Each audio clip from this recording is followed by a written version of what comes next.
In this tutorial, I'll show you how to use widgets in monday.com to visualize data, track progress, and build powerful dashboards for your team. First, open monday.com and create a new dashboard or open an existing one. Dashboards are where widgets live and display information from your boards. Next, connect the boards you want to use as data sources.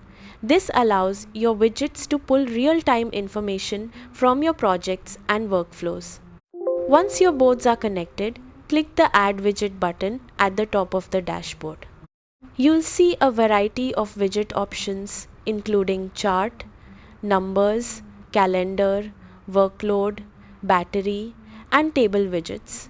Choose the one that best fits the information you want to display.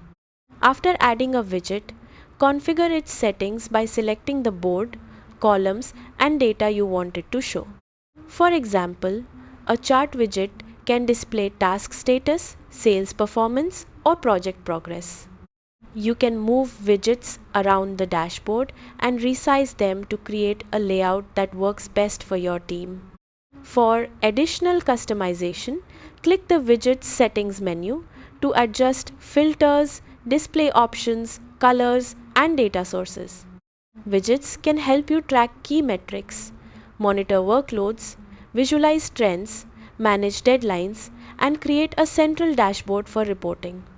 You can also use embed widgets to display content from external tools and websites directly inside your dashboard. That's it. You've successfully learned how to use widgets in monday.com. Thanks for watching.